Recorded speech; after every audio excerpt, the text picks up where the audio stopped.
الحمد لله رب العالمين. السلام عليكم ورحمة الله وبركاته.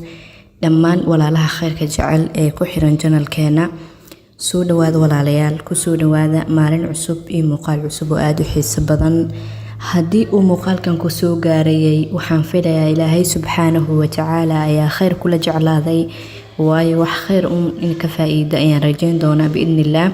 سو دوااد ولا لها شرفت له أن إسحسوسينو سلق حبيب كينا محمد. اللهم صل وسلم على نبينا محمد وعلى آله وصحبه أجمعين. إلهي أي أسقناتي مهدو إذل إلهي نو سورتقليي أنبو عافمات قبنا إسلام أهنم عوين آد فربدا نسيي أن لسوت ركوب كرين.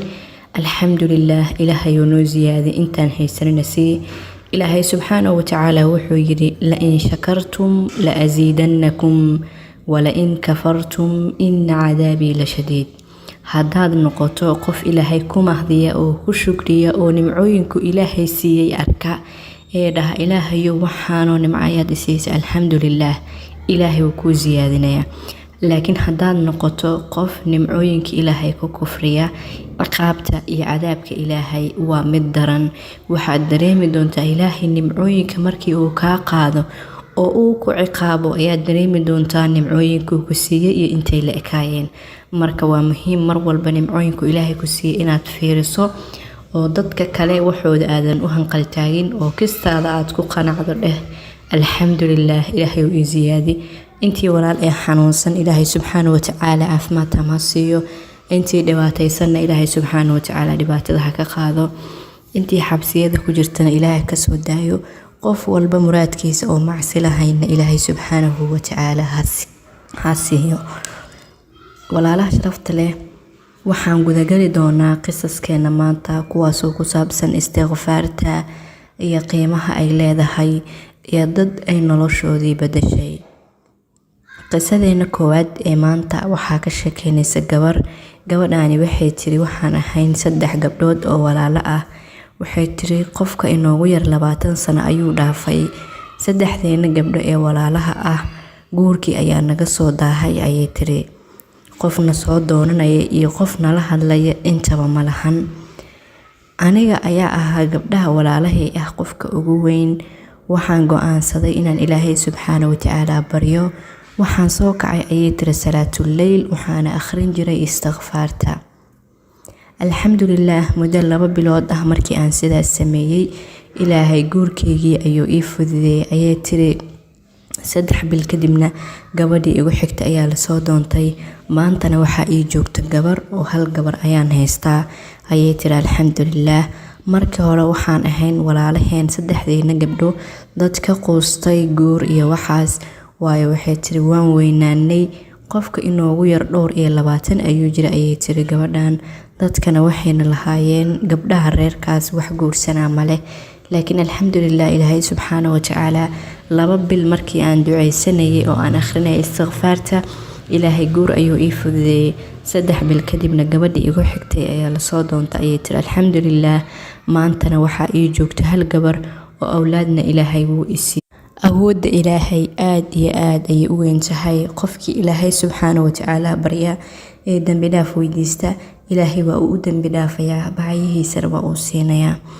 qisadeena xigta ee maanta wiilkan wuxuu yiri waxaan ahaa qof mar walba ilaahay subxaanahu wa ta'aala istighfaar weydiista. maalintii waxaan akhrin jiray ayuu yiri 5,000 oo mar.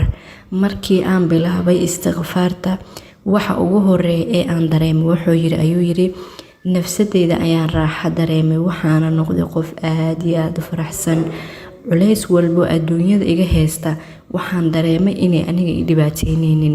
heer waxaan gaaray ayuu yiri dadka kale dib aan i haysta ayagoo ka murugsan anna aan iska faraxsanahay. waxaasoo idil waxaan ku helay ayuu yiri istighfaarta ee yaqiinta aan yaqiinay ee aan aaminay awoodda ilaahay subxaanahu wa ta'aala. maalin walbana waxaan akhrin jiray ayuu yiri 5,000 oo mar. markii aan bilaabay istighfaarta ayaa iigu dambeysay murugo. waxaan dareemay raaxo. sidoo kale waxaan noqday qof aad iyo aad u faraxsan. mushkilo walba iyo dhibaato walba oo dhacda ima murugin jirin ayuu yiri. hadduu dhib i qabsado ilaahay subxaana watacaala ayaan ugu sabri jiray, haddaan nimco helana waxaan dhihi jiray alxamdulilaah. arinta iigu yaabka badanna waxay ahayd in dadka ay la murugsan yihiin dhibaato aan i haysato, anigayna aan la yaabanahay dadka murugtooda. waayo murug iyo ani waxaan isdaynay maalintii aan bilaabay akhrinta istikfaarta. subxaan allah, awoodda ilaahay aad ayay cajiib u tahay. qisadeena saddexaad ee maanta, gabadhaani waxay tiri istikfaarta waa sixir waana cajiib. waxay tiri imtixaanka markii aan awal galayo waxaan ahaa qof aad iyo aad u cabsada oo isku dardarsama. dad badan ayaa waxay qabaan dhibaatadaas xilliyada imtixaanka inay dadaalaan oo wax aqriyaan, laakiin waqtigii imtixaanka markii la gaaro qofka inuu isku dardarsamo oo waxyaalo badan oo soo khaldo oo hadhow uu shalaayo. wax aad adig garanaynin haddaad kasoo tagto ama aad soo khalada dhibaato ma leh, laakiin wax aad taqaanay markaad intaad qalqasho ama aad isku dardarsanto aad soo khalado waxaad ahaanaysaa qof mar walba shalayta ku jira. gabadhan marka waxay tiri waxaan ahay dadka saas ah, waxaana iisii dheereed in maalintan aan galayay maado aad iyo aad iigu adag. waxaan islahaa ayay tiri maadadan waad dhacaysaa, yacni waxay ahayd maado aad iyo aad u adag. anigana waxaan ahaa dadka qalqala. sidoo kale waxay tiri waxaan ahaa dadka haddii ay hal su-aal garan waayaan su-aalaha ka dambeeyo idil isku dardara wixii. maalinkaasna waxaan galayay maado aad iyo aad u adag. waxay tiri habeenkii waa seexan waaye, cabsi iyo murug aan ka qabo maadadaas aan beri galayo, laakiin ilaahay subxaanahu watacaala ayaa kusoo dejiyay qalbigayga in aan tuugo inuu i xasiliyo iyo imtixaanka inuu i fududeeyo. habeenkaas waan soo kacay ayay tiri, waxaan tukaday salaatuleyl, waxaana akhriyay istikfaar ilaa 1000 mar ayaan akhriyay ayay tiri. ilaahay ayaan bariyay, waxaan ku bariyay oo aan weydiistay inuu i xasiliyo imtixaankana i fududeeyo. sidoo kale waxay tiri subax markii aan soo kacay waxaan akhristay 1000 istikfaar. imtixaankii markii aan galay wadada markii aan soo socday iyo miiskii markii aan fadhiisanayay astaghfirullah wa atuubu ilayhi astaghfirullah wa atuubu ilayhi ayaan ku celcelinay ayay tiri. waxaan dareemay ayay tiri cabsidii igu jirtay in hal mar la iga siibay. awal xitaa habeenkii hurdo way iga soo dhici weysay, waan seexan waayay cabsidii haysay, laakiin markaan waxay tiri waxaan dareemay xasilooni oo cabsidii in la iga siibay oo kale ayaan dareemay ayay tiri. ugu dambeyn imtixaankii ayaan galay alxamdulilaah. ilaahay wuxuu iiga dhigay imtixaan fudud oo aad iyo aad u fudud oo aan aqaano, waan kasoo wada shaqeeyay ayay tiri. ugu dambeyn xilligii natiijadana natiijo fiican ayaan keenay ayay tiri alxamdulilaah. maadadaas oo saas u adag iska dhaafay, maadooyinka kale buunda aansan ka keenin ayaan ka helay ayay tiri maadadan. alxamdulilaah waxaan ku helay baryadii aan ilaahay subxaana watacaala baryay iyo akhrintii aan akhrinayay istikfaarta. qisadeena xigta ee maanta, gabadhaani waxay tiri waxaan ka baxay jaamacadii markii aan dhameeyay, weliba waxaan dhigtay ayay tiri jaamacadda kuliyadda caafimaadka oo waqti badan ah oo 6 sano ah ayaan ka baxay ayay tiri. jaamacaddii markii aan dhameeyay guri joog ayaan noqday, shaqo ayaan raadiyay, wax shaqo maanan helin, sidoo kalena guurna maanan helin ayay tiri. waqtigii ayaa igu dheeraaday 6 sano oo aan jaamacad ka baxay, haddana dhowr sano oo kale ayaan sii joogay, shaqana maan helin, guurna maan helin ayay tiri. waxaan bilaabay inaan akhriyo istikfaarta. ilaahay ayaa igu ilhaamiyay oo igu duway ayay tiri akhrinta istikfaarta.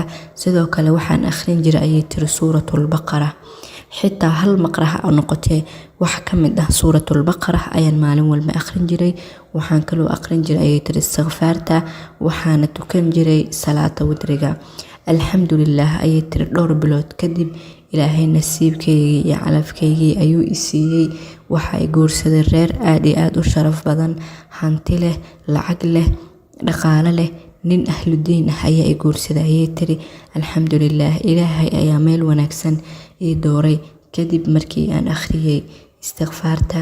sidoo kale aan daa'imay suuratul baqara, maalin kasta ma dhammayn jirin ayay tiri, xitaa hal maqra Allah ka dhigay wax un ayaan ka akhrin jiray oo routine ayaan ka dhigtay ayay tiri. salaada witrigana waa tukan jiray. ilaahay subxaanahu watacaala ayaa awood leh. guur calaf wanaagsan ayuu alla subxaanahu watacaala igu duway mustaqbal wanaagsanne waa uu isiiyey ayay tiri. qisadeena ugu dambeysa maanta waxaa ka sheekeynaysa gabar gabadhaani waxay tiri waxaan ahaa hooyo ilmo lagu furay oo ninkii furay inkastoo uu ahaa nin dhaqaale haysta haddana ilmaha igumuu biili jirin ayay tiri anaa la kufi jiray anaa la kici jiray meel aan wax uga keenaba waxay tiri ilaahay subxaanahu watacaala ayaa iska irsaaqanayay maalin ayaan waxaa wadada ku arkay nin maskiin oo tuugsanaya waxay tiri ninkaas wax badan kama duwaneyn xaaladda maalintaas ay haysatay laakiin lacag yar oo aan gacanta ku hayay ayaan u dhiibay ayay tiri anigoo aanan garanaynin lacag kale meelaan ka keeno iyo cid kale oo aan aada anoon garanaynin ilaahay dartiis ayaan u siiyay ayay tiri wiilkii markii aan siiyay lacagtii oo aan guriga tagay habeenkii waxaa ii soo dhacay taleefan misna waa ninkii aan ilmaha u dhalay oo ileh waxaan kuu soo diray $1,000 ayaan kuu soo diray maadaama aad tahay ilmahayga hooyadood intaasoo sano aad keligaa hayse aan kugu biilin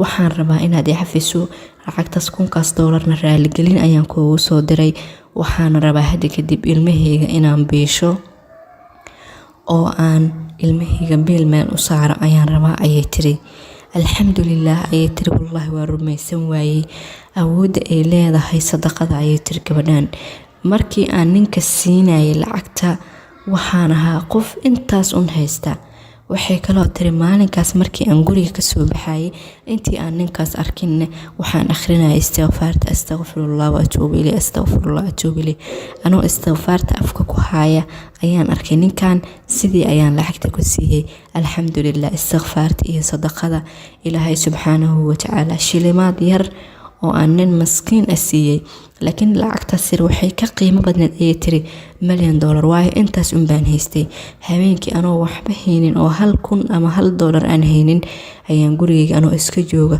lacag $1,000 ah liisoo diray ninkii ilmahayga aabahood ahaa wuxuuna ii sheegay in hadda kadib ilmihiisa biilkooda iyo waxbarashada iyo waxay u baahan yihiin uu dhiiban doono runtii waxay tiri alxamdulilah ilaahay ayaan ku mahdiyey waxaan filayay ma ahayn laakiin ilaahay subxaanahu watacaala awoodiisa iyo awoodda ay leedahay sadaqada iyo istighfaarta ayaan dareemay ayay tiri qof walba walaal ahna waa kula talin lahaa inuu wax sadaqaysto istighfaartan uu badsado ومahadsantihiin walaalaha qiimaha leh muuqaalkeena maanta halkan ayuu noogu egyahay muuqaalka like saara si walaalo badan uga faa'iideystaan. Assalaamu calaykum.